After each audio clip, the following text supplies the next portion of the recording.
I still loved him because we have a baby, but he has a family. It's very vague. How many people do you think have someone to talk to, have someone that they feel safe enough to talk to? Because I have the answer. 56% say they have someone to talk to. 44% say that they have no one. Hi, my name is Joey Kidney. I'm happy to be your person to talk to. So let's talk about it. Let's talk about it all. Let's talk about everything. Let's dive right in. I've been making self-help content for the last 12 years. And the one thing that I've never really shared is my DM. It's the one place where I can see that we're all the same, that we're all going through something, that we're all fighting to be a greater version of ourselves. And so I want to have some fun today, and I want to jump into my DMs. Not everything I'm going to be able to answer, and that's the fun of it. But I just hope this makes you feel that there's somebody else out there that's going through what you're going through. And like usual, the way that I answer anything is I answer through my own personal experiences. Okay, so let's start it off with number one. So I think I'm falling in love with a friend of mine, but that's not the issue. I told him that I liked him the moment I realized that, and he said that he doesn't feel the same, but that he feels bad. But we made an agreement that we don't want to lose more people in our lives, so we just stayed friends. That's mature of you guys. One night when we were out on a walk, I told him that I don't like him anymore. Since then, he's different. I was waiting for that. He wants to see me almost every day, and he keeps telling me how he would help me to get out from the situations I end up in. What situations do I end up in? I'm afraid that maybe I am interpreting his actions in a way that is good for me, and then maybe that will make me less of a friend for him. Have you ever heard the term, we want what we cannot have? There's this aspect to dating where the most exciting part of it is the chase. It's the actual dating. And we live in this world now with so many apps, so many people, so many swipes, so many opportunities to meet better, greater, more beautiful, bigger butt, smaller butt, like whatever you want, there's always an opportunity for greater. With that being said, when it comes to dating, why would you ever settle, right? You want what's better. So you keep going until you can't get what you want. And now that becomes the real challenge. The end goal seems nowadays, it's not to end up with somebody that you love. Because the reality of it is, when you get in a relationship and you complete a relationship, it's boring, it's stagnant, it's the same, it's not chaotic, it's not going to be something better. It's love. And people aren't necessarily searching for love anymore. We're searching to feel something, even if it's not love. And so the only thing that I can tell you in this situation is not to think like him. It's not your job to know what he is thinking. The only thing that you have to do is know how you feel. If you love them, say that. If you don't want to play games, say that. If you don't want to be friends because you're not liking the way they're treating you, say that. I know that can seem like quite harsh. Because it is, but life is too short to let people lead you on. He knows that you are in love, and love isn't something that just goes away, even though I know you say it is, because maybe that might hurt you a little more to watch somebody that you love not love you. It's easier to say, hey, I don't like you anymore, let's just be friends, because at least that way you can be close to them. But I don't know, I think he's just trying to get something that he doesn't want, but it's something that he can't get, so now he wants it. Hi, you may not see this, but I hope you do. I've been with my girlfriend nearly a year, but in that time, we have argued nearly every week. Even though we have things in common, our end life goals aren't the same. We fear that we were rebounds for each other from our last relationship, but I'm finding I'm not in love with her as I once was. Is this normal? Yes. We all know that there's stages to a relationship, and the first one being, lust and the honeymoon phase. You're past that phase. You're in the year-long phase, and you're at the point where things are a little stagnant. Things are less chaotic. There's not much of a rush, and that's okay. You're at the point in your relationship where there's not going to be another rebound, and that might scare you. Listen, guy to guy, person to person, that's okay. It's scary not being with somebody else for the rest of your life. Envisioning yourself only being with one person, that's terrifying. It doesn't mean you don't love them. It's scary, okay? You almost feel stuck. Feel stuck in a point where even though you're so loved, you need an outlet. And that's the advice that I want to give you. Lose yourself. You need to find that outlet that allows you to be you. Think about when you're not in a relationship. You're out doing whatever you want to do.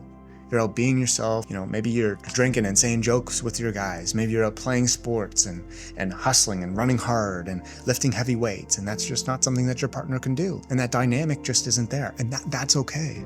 Because in a relationship, you don't need this person to replace every aspect of your life. You need this person to just be there for you through the hard times, through the celebrations, through it all.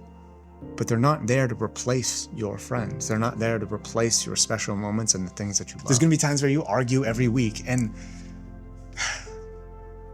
I think the way that I really am able to look at it and process it in my brain and be like, okay, yeah, fighting makes sense. Us as humans, before you're in a relationship, you're alone. You can go to the bathroom and let one rip, as gross as that is. You can sit on the couch and let one rip, as gross as that is.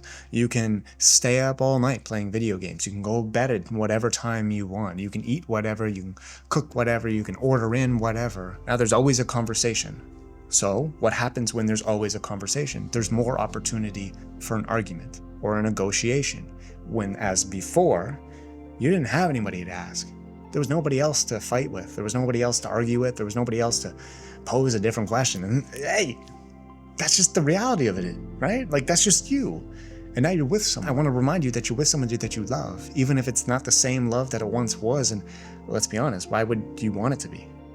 You don't want rebound love happening when you're 1 year in a relationship. It's not the same type of love. Because as we change and grow as individuals from, once you were a bachelor or living on your own to now in a relationship, our love changes with it. And I don't want you to just give up on this love that you have just because you've been arguing and fighting. I want you to keep dating, strive to go out and make these little tiny gestures that result in the fact that relationships take hard work. They take a lot of effort, because not only are you trying to please yourself, you're trying to please somebody else, and to do it while you're just supposed to be like, as a partner, we're just supposed to be together and it's just supposed to be all fine and dandy. That's some bullshit. It's not true. It takes hard work. There's times when you wish your partner wasn't around. There's times when you wish it was just you experiencing something, and that's the reality of it. And I think it's naive to think that there's people out there that don't think like that. They do, they just don't talk about it. So I'm here to talk about it. I hope that helps. Hi, I know you don't know me. I just want some advice from you. How to move on and how to heal from the pain. It's very vague. I still loved him because we have a baby, but he has a family. I'm gonna say this in the nicest way possible. I got no fucking idea. I don't know. I don't know the answer to this. All right, this is a long one. Settle in, folks. Hi, I've been going through a very hard time right now. This better not be about a guy. This one guy I've been with for almost 2 years now. Wow, congratulations. We had breakups before, but he always came back within 3 months and said he realized his mistakes and promised to be better. He randomly gets emotionally unavailable, and I did everything I could. The type of love I gave, I knew it was nothing but pure. I never got half of it in return, but I still loved him for trying. Yesterday, he told me he doesn't want to do this anymore because he doesn't want the love I gave. It took him 2 years to break my heart like that. He was being so indifferent, and what's frustrating is that he acted like this out of the blue. I'm very lost, and I don't want to lose this boy. He was pampering me even a day before. I don't know what happened for him to just do a 180. I don't know why I'm writing this to you, but I hope I can get over this. I don't know what to do. I really don't want to lose him. You're not losing him because you never had him. Let's talk about it. I want to share a personal experience, and I'm going to do it quick because I know it might be not something that my partner wants me to talk about. I've had these little breakups. I've had these turning 180s, and it's usually, well, for me personally, I had a bad therapist.